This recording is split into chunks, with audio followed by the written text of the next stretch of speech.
یعنی امریکہ جہازوں سے ایسی بارودی ڈیوائسز گرا رہا ہے جو بنیادی طور پر ایران کے فوجی علاقوں میں یا فوجی تنصیبات کے قریب یا میزائل سائٹس کے قریب یا ڈرون سائٹس کے قریب گرائی جاتی ہیں، تاکہ وہاں پر اگر ایران کی فوج کوئی میزائل یا راکٹ لانچر داغنے کی کوشش کرے تو وہ نہ داغ سکے، ان کی صلاحیت ختم ہو جائے۔ اب یہ جو مائنز یا یہ جو بارودی ڈیوائسز امریکہ گرا رہا ہے ایران میں، اس سے کئی گاؤں کے لوگ زخمی ہوئے ہیں، کیونکہ ایسے علاقے جہاں سے عام لوگوں کا بھی گزر ہوتا ہے وہاں پر بھی یہ بارودی ڈیوائسز گر رہی ہیں۔ یعنی ایک تو طریقہ یہ ہوتا ہے کہ زمین کے اندر بارودی ڈیوائسز بچھا دی جائیں، دوسرا طریقہ یہ ہے کہ امریکہ جہازوں سے وہ جو بارودی ڈیوائسز ہیں وہ گرا رہا ہے، جس کی تصویریں اور جس کی فوٹیجز اور جس کے بارے میں عالمی سطح پر خبریں آئی ہیں۔ خود امریکہ کے مشہور media network Washington Post, یہ کوئی معمولی میڈیا نیٹ ورک نہیں ہے، واشنگٹن پوسٹ نے بھی کہا ہے کہ ایران کے اندر امریکہ نے کئی دہائیوں کے بعد ایسے ممنوع بارودی بم گرائے ہیں جن سے عام لوگ متاثر ہو رہے ہیں۔ اس سے آپ اندازہ لگا لیں کہ جنگ کس حد تک خطرناک ہوتی ہوئی نظر آ رہی ہے۔ یہاں پر ایک اور خبر موجود ہے کہ ایران نے اسرائیل پر ڈرون داغنے کی نئی ویڈیو جاری کی ہے، اور ایران تقریباً روزانہ 400 ڈرون تیار کر رہا ہے۔ یعنی اگر ایران کے آفیشل نے کہا ہے کہ ہم روزانہ 400 ڈرون تیار کر رہے ہیں، یعنی مہینے میں تقریباً 12,000 ایران ڈرون تیار کر رہا ہے۔ جتنے ڈرونز اب تک ایران نے فائر کیے ہیں ان سے زیادہ ڈرون اب تک بن چکے ہیں۔ یعنی ایران کی جو ڈرونز بنانے کی صلاحیت ہے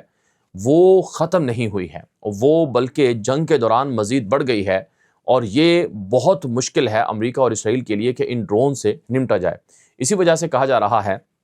کہ ایران کا ایک ڈرون $20,000 کا ہوتا ہے،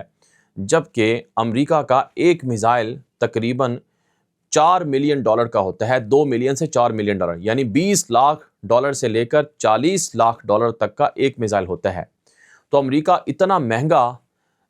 میزائل استعمال کرتا ہے ایک ڈرون کو گرانے کے لیے۔ یہی وجہ ہے کہ اسرائیل کے پاس اب جو میزائلوں کا ذخیرہ ہے، انٹرسیپٹر میزائلوں کا، وہ ختم ہو رہا ہے، اور یہ جو لو کاسٹ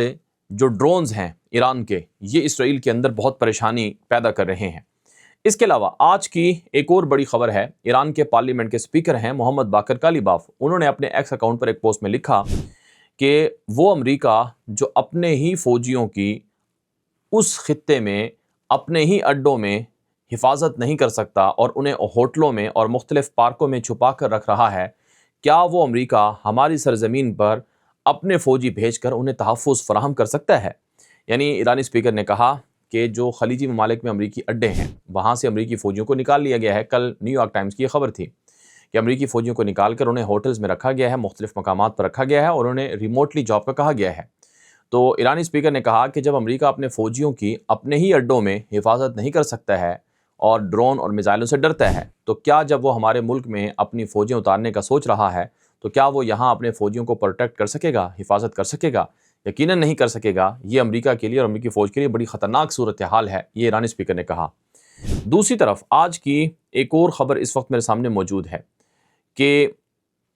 ایران کے جو صدر ہیں مسعود پزشکیان، وہ آج منظر عام پر آئے ہیں۔ 2-3 دنوں کے بعد ان کی ویڈیو اور تصویریں سامنے آئی ہیں جن میں ایرانی صدر مسعود پزشکیان آج تہران کے اندر لوگوں کے ساتھ گھلے ملے ہیں اور وہ مارکیٹ میں پبلک پلیس میں نظر آئے ہیں۔ رپورٹ بتا رہی ہیں کہ ایران کے کئی اہم شخصیات وہ زیر زمین انڈر گراؤنڈ ہیں۔ خود امریکی صدر ٹرمپ نے کل اپنی ایک پریس بریفنگ میں بات کہی کہ ایرانی قائدین جو بچے ہوئے ہیں وہ زیر زمین سرنگوں میں بھاگ چکے ہیں، اور امریکہ کے کئی حکام جیسے کہ وزیر خارجہ مارکو روبیو ہے، اس نے بھی یہ بات کہی کہ ایرانی حکام خود تو سرنگوں کے اندر ہیں، پہاڑوں کے اندر، غاروں کے اندر ہیں، اور عام فوجیوں کو مرنے کے لیے چھوڑا ہوا ہے۔ لیکن کہا جاتا ہے کہ ایران یہ جنگ اب تک جو لڑ رہا ہے یہ زیر زمین سرنگوں میں رہ کر ہی لڑ رہا ہے۔ ظاہر ہے اسرائیل کا جو وزیر اعظم ہے نیتن یاہو اور اس کی جو جنگی کابینہ ہے، اسرائیلی وزیر دفاع ہے، وہ بھی گراؤنڈ پر تو نہیں ہے، وہ بھی زمین کے نیچے ہیں، وہ بھی سرنگوں کے اندر ہے، کمپاؤنڈز میں ہیں، کیونکہ انہیں بھی پتہ ہے کہ تل ابیب میں کہیں بھی میزائل گر سکتا ہے۔ بنی براق کے علاقے میں اور لتسیون کے علاقے میں اور حولون کے علاقے میں اور دیگر علاقوں میں جو کہ بڑے حساس علاقے ہیں، کریا کا جو علاقہ ہے تل ابیب میں جو کہ فوج کا ہیڈ کوارٹر ہے، اس علاقے میں ایران کے میزائل گر رہے ہیں۔ تو اسرائیل کا جو تمام فوجی قائدین ہیں یا حکومتی لیڈرشپ ہے وہ خود زیر زمین سرنگوں میں ہے، تو ایران کی لیڈرشپ کیسے وہ زمین کے اوپر ہو سکتی ہے؟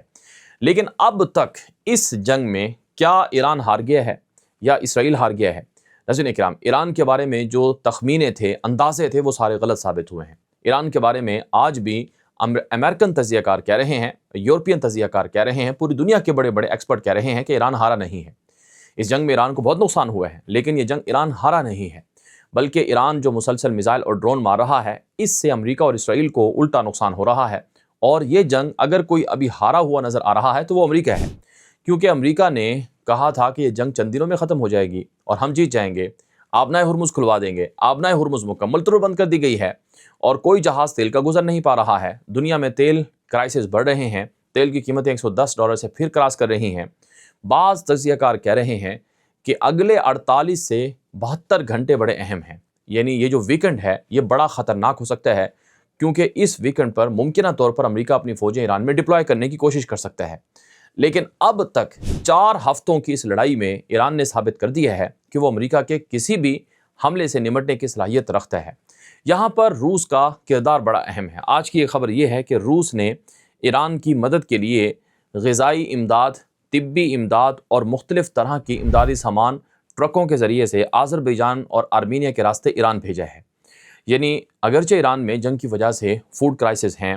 اور مختلف طرح کی جو اشیاء ضروریاں ہیں ان کی کمی کا سامنا ہے، لیکن رشیا اس موقع پر ہیلپ کر رہا ہے اور امدادی سامان کے جو جہاز ہیں وہ پڑوسی ملکوں میں آذربائیجان وغیرہ میں اتار رہا ہے، اور وہاں سے وہ جہازوں کا جو سامان ہے وہ ٹرکوں میں لوڈ ہو کر ایران آ رہا ہے، اور یہی کام چائنا کر رہا ہے، اور پاکستان سے بھی امدادی سامان کے جو ٹرک ہیں وہ ایران کے اندر پہنچے ہیں۔ تو یوں یہ جنگ جو ہے جو ایران اور امریکہ اور اسرائیل کے درمیان چل رہی ہے، اس جنگ کو آپ یوں نہیں کہہ سکتے کہ ٹوٹلی امریکہ یہ جنگ جیت گیا ہے یا اسرائیل جیت گیا ہے، یا یہ نہیں کہہ سکتے کہ آپ یہ جنگ مکمل طور پر ایران ہار گیا ہے، بلکہ اس جنگ میں ابھی تک جو کشیدگی ہے وہ بڑھتی ہوئی نظر آ رہی ہے، اور اسرائیل اور امریکہ کے جو اہداف تھے، منصوبے تھے، وہ ابھی تک پورے نہیں ہوئے ہیں۔ بہرحال ناظرین کرام، آخر میں آپ کو لبنان کے حوالے سے تازہ ترین اپڈیٹس دیں گے۔ اسرائیل اور لبنان کے درمیان حالات کافی گڑبڑ ہیں۔ آج اسرائیلی فوجی ترجمان نے ایک پریس کانفرنس کی ہے جس میں کہا ہے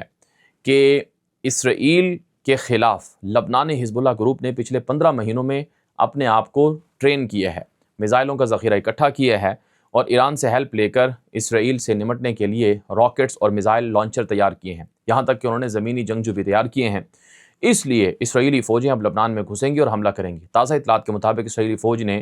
دعویٰ کیا ہے کہ ہم نے لبنان میں حزب اللہ کے زیر زمین انڈر گراؤنڈ جو انفراسٹرکچر تھے وہ پکڑے ہیں، لیکن دوسری طرف اگر بات کی جائے لبنانی حزب اللہ گروپ کی، تو وہ اسرائیل پر میزائل اور ڈرون داغ رہا ہے، جن کی وجہ سے اسرائیل کے فوجی زخمی بھی ہوئے ہیں، اور ان کے ٹینکس اور مختلف طرح کی فوجی فیسلٹیز بھی تباہ ہوئی ہیں، اور خود اسرائیلی اخبارات اور میڈیا نقل کر رہا ہے کہ لبنان کی جو صورتحال ہے وہ بہت زیادہ پیچیدہ ہوتی ہوئی نظر آ رہی ہے۔ بہرحال ناظرین کرام، اب تک کی کچھ تازہ اپڈیٹس تھیں، معلومات جو اب تک پہنچائی گئی ہیں، مزید تفصیلات آتی رہیں گی۔ آپ ہمارے یوٹیوب چینل تازہ رات کو فالو کریں، سبسکرائب کریں، آگے نشر کریں۔ اجازت دیجیے، السلام علیکم ورحمۃ اللہ وبرکاتہ۔